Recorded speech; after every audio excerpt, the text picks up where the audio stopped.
নমস্কার বন্ধুরা, আশা করছি আপনারা সবাই খুব ভালো আছেন। আমার এই ছোট্ট পরিবারে আপনাদের সবাইকে অনেক অনেক স্বাগত। ভিডিওটা দেখতে থাকুন, আশা করছি আপনাদের সবার খুব ভালো লাগবে। তা আজকে বেশ একটু ঠান্ডাটা কম ছিল আর রোদটাও বেশ ঝলমলে হয়ে উঠেছে। তো ভাবছিলাম বাইরের উনুনে রান্না করব, অনেকটা জ্বালানি রয়ে গেছে, কিছুতেই আলসিতে করা হয়ে উঠছে না। আজ করি কাজ কালকে করব, এই করে করে আর করা হয়নি। তো মাম্মামকে স্কুলে পাঠিয়ে দিয়েছি, কিছুটা রান্না হয়ে গেছে আর কিছুটা এখানে করব। উচ্ছে ভাজা বসিয়েছি, তো সেটা হতে থাক। আর এদিকে মাছ নিয়ে এসেছে, মাছটা ততক্ষণে ধুয়ে নেব। আমার আবার মাছ কাটতে অনেকটাই সময় লেগে যায়, আসলে পারি না ভালো মতো। তো রুই মাছ নিয়ে এসেছে, রুই কিংবা কাতলা হবে হয়তো। ওটাকে একটু জল দিয়ে ধুয়ে আঁশগুলো ছাড়িয়ে নেব। ছাড়িয়ে দেয়, কিন্তু অত তো আর ভালো করে ছাড়িয়ে দেয় না, তাই জন্য কিছুটা ধুয়ে নিয়ে এলাম। আর ওর পাপা ওখানে সেভ হচ্ছিল, স্কুল আছে আজকে, স্কুলে যাবে তো তাই।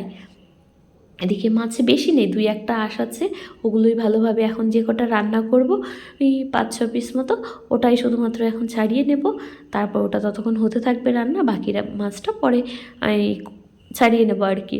দিয়াকে পড়তে দিয়ে এসেছি, দিয়ানটাকে বাড়িতে পড়ানোও হয় না, আবার ওর কাছে পাঠানোও হচ্ছে না। ছেলেটা ঘুরে ঘুরেই বেড়াচ্ছে, কী যে করি এতজনকে নিয়ে না, আর পেরে উঠি না। মাম্মামকে তো কোনো রকমে খাইয়ে টাইয়ে জোর করে পাঠিয়েছি। জোর করে না, স্কুলে যেতে ভালোই বাসে, আমাদেরই কষ্ট হয়ে যায় সকাল সকাল এত কিছু রেডি করে পাঠাতে। তারপর আবার ওর পাপা রেডি হবে, এদিকে রান্না বান্না থাকে, এদিকে দিয়া চলে আসবে, বাবা চলে আসবে। আসলে এতজন মানুষকে নিয়ে আমি একা আর পেরে উঠছি না, কী আর করা যাবে, করতে তো হবেই। এই ভালো হোক মন্দ হোক এমন করেই মিশিয়ে, ভালো মন্দ মিশিয়ে আর কি চলছে আমাদের জীবনটা এখন। একটু খারাপ সময় ঠিক না, কী বলবো, ওরা আসলে ছোটো তো, একটু কষ্টের মধ্যে দিয়েই চলছি। ঠিক হয়ে যাবে, ততদিন এমন করেই চলুক। তো এই যে ও একবার মানে ও সারাক্ষণ আমার পেছন পেছনই ঘুরছিল। ছোটোবেলায় বাচ্চারা হয়তো এমনই করে, আমরাও হয়তো করেছি, আমি করিনি, আমি আমার ঠাকুমার পেছন পেছন ঘুরেছি। আসলে মা ছিল না তো, মা আর বাবা থাকতো অন্য জায়গায়, আর আমি থাকতাম অন্য জায়গায়। আমি থাকতাম আমার ঠাম্মার কাকার কাছে, ছোটো কাকার কাছে। তো আমার ছোটোবেলাটা কাকার সাথে আর ঠাকুমার সাথেই কেটেছে, মা বাবার ভালোবাসা তেমন করে পাইনি ছোটোবেলায়। এখন মা অনেক বেশি ভালোবাসে। তো উচ্ছে ভাজা এদিকে হয়ে গেছিলো, উচ্ছেগুলো তুলে নিলাম। বরের আর শ্বশুরের সুগার, তো এর জন্য খাবার দাবারটা একটু চেঞ্জ হয়ে গেছে। আমাদের জন্য একটা আলাদা করে তেমন কিছু করা হয় না, আসলে ওদের জন্য সবজি মাছ মানে আলু ছাড়াই ওরা খায়, ওরা যেগুলো খায় সেগুলোই আমরা এখন খেয়ে নিচ্ছি। তো ওটা ভাজা হয়ে গেছিলো, আর কড়াইটা বেশ পরিষ্কারই থাকে উচ্ছে ভাজলে। তো ওর মধ্যেই তেল দিয়ে দিলাম বেশি করে, এখানেই মাছটা ভেজে মাছটা বাইরে করে নেব। মাছ রান্না হতে হতে বাবা ততক্ষণ চলে আসবে। বেশিরভাগ রান্নাটা ঘরেই করে নিয়েছি, এই উনুনে, একটা উনুন না, একটা উনুনে তো অত তাড়াতাড়ি হয় না, আর আমরা তো অত ভালো পারিও না, কোনো রকমে একটু ঘষে মেজে যাই হোক করে করি। আমাকে করতে তো দেয়ই না, অনেক রাগারাগি করে, কিন্তু আমিই করেছি বাইরে। আর শীতকালে কিন্তু বেশ ভালোই লাগে, একটু গরম গরমও লাগে উনুনের পাশে। বাবা তো একদিন বলছে, তুমি যদি উনুনে রান্না করো তোমার কাজের বউ কিন্তু পালাবে। কিন্তু স্বপ্নাদিকে আমি কালিটা ধুতে দিই না, কালিটা আমি নিচেই মেজে তারপরে দিই, তাই জন্য বাবা এখন আর কিছু বলে না। বাবা বলতো, তুমি যদি বাইরে রান্না করো তোমার কাজের লোক কিন্তু থাকবে না। এটা তো মাসে 1-2 দিন রান্না করি, ওই 2 দিন করলে আর কি হয় বলুন। তো মাছগুলো এই যে হলুদ আর নুন দিয়ে চামচ দিয়ে ছেড়ে দিচ্ছি, আসলে কাছে বসে দিলে যদি ছিটকে আসে, তাই জন্য দূর থেকেই দিচ্ছি। আর হলুদ নুনটা আজকে চামচ দিয়েই মানে হাতা দিয়েই মাখিয়ে নিয়েছি মাছের গায়ে। দেখুন কি সুন্দর জাল জ্বলছে কড়াইতে। আর এই যে মাছগুলো আজকে বেশ বড় বড়, বেশিরভাগ দিন বড় বড়ই থাকে, কারণ আমার ছোট ছোট মাছের টুকরো আমার জানি না কেন পছন্দ হয় না। তো মাছগুলো ততক্ষণ ভাজা হতে থাক।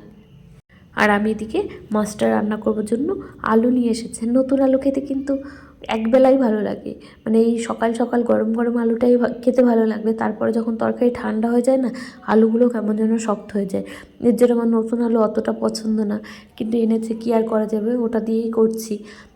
আর বাবা খাবে মূলো, এই মাছের মধ্যে না 2-1 টুকরো মূলোও দিয়ে দেবো, যদিও ভালো লাগে না খেতে, কিন্তু কিছু করার নেই, ওরা তো আলু খাবে না, তাই জন্য। আর আলু আবার আমার ছেলে মেয়েগুলো খেতে ভালোবাসে, ওরা তো আবার আলু ছাড়া অন্য কিছু খাবে না। কী যে করি, এমন দোটানায় পড়েছি রান্না বাড়া নিয়ে। এমনিতেই হাজার রকমের রান্না বাড়া করতে হয় সকালবেলা উঠে রোজ, তার মধ্যে আবার এত ঝামেলা, কিন্তু শরীরের দিকে তো তাকাতেই হবে, ওগুলো তো ওদের খেলে আবার ওদের শরীর আরও বেশি খারাপ হয়ে যাবে। তো এদিকে ওগুলো ভাজা হতে থাক, আমি বাকি মাছটা ছাড়িয়ে নেব। যখন তরকারিতে ঝোল দেবো তখনই আবার ওই মাছে হাত দেবো, নাহলে আবার দেরি হয়ে যাবে। আর দিয়ান এদিকে মাঝে মাঝে উনুনের মধ্যে 2-1টা জ্বালানি দেওয়ার চেষ্টা করছে, কিন্তু ওগুলো দিলে কি আর হবে বলুন? ওগুলো দিলে মানে ওর তো গায়েও লেগে যেতে পারে। ওইদিকে মাটি দিয়ে খেলছে, আর আমি বাকিগুলো সবজিগুলো ধুয়ে নিয়ে এলাম। মাছটা মোটামুটি ভাজা হয়েই এসেছে, উল্টে দিয়েছি, বাকিগুলো তুলে নিলাম। 1 পিস মাছ দেখছি ভালো ভাজা হয়নি। আগে তো এমন হতো, মাছ ভাজতে গেলে মাছগুলো কড়াইয়ে লেগেই যেত।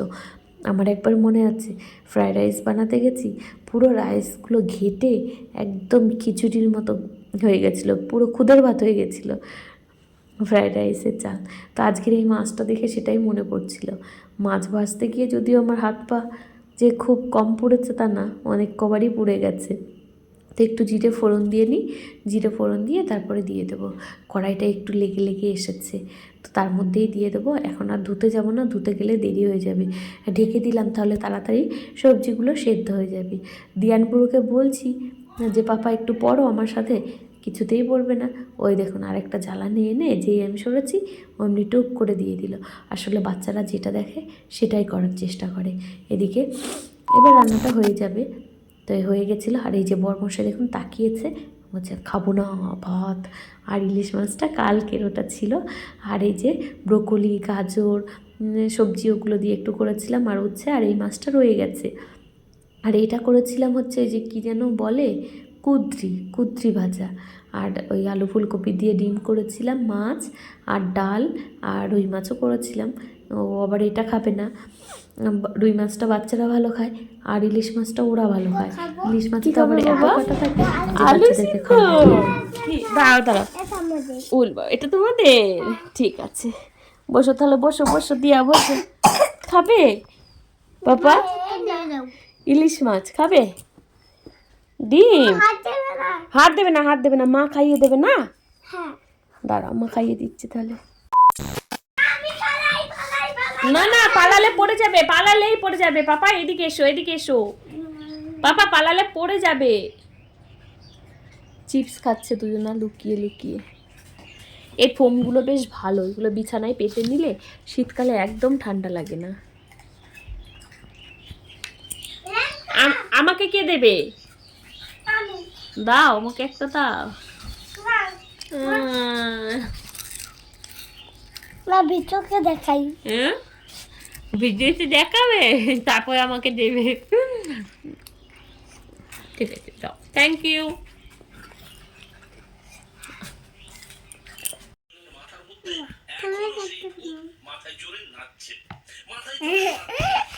দেখো ঠিক হয়নি, ঠিক হয়েছে।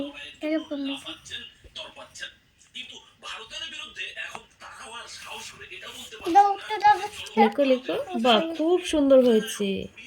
দিয়ানেরটা দেখ কত সুন্দর করেছে, খুব সুন্দর বাবা। ইয়েস, হাততালি দাও, হাততালি দাও।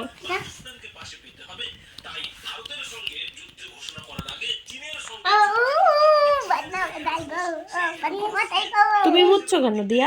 দুষ্টুমি করে না, মোছে না। দাদা খুব সুন্দর লিখেছে, থাক মুছবে না।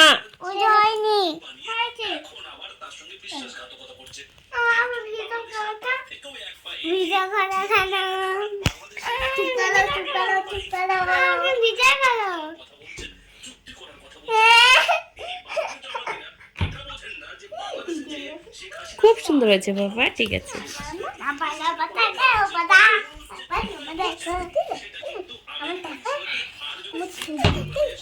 মুছছে না, মুছছো কেন? আর এদিকে এত রাত হয়ে গেছে তবু ঘুমোচ্ছে না, 11টার বেশি বেজে গেছে। দুজনে এত দুষ্টুমি করছে কি বলবো। সবাই ঘুমিয়ে গেছে, ওদিকে মাম্মাম ঘুমিয়ে গেছে, এদিকে ওর পাপাও ঘুমিয়ে গেছে, আমরা 3জন জেগে আছি। আসলে ওরা দুজনে এই যে যত রাত হবে তত এদের খেলার এনার্জি বেড়ে যায়। এই যে 2 ভাই বোনও সত্যি ওরা ছোটোবেলাটা এত এনজয় করলো কি বলবো, ওদের দেখলেও মন ভালো হয়ে যায়। তো শুভরাত্রি বন্ধুরা।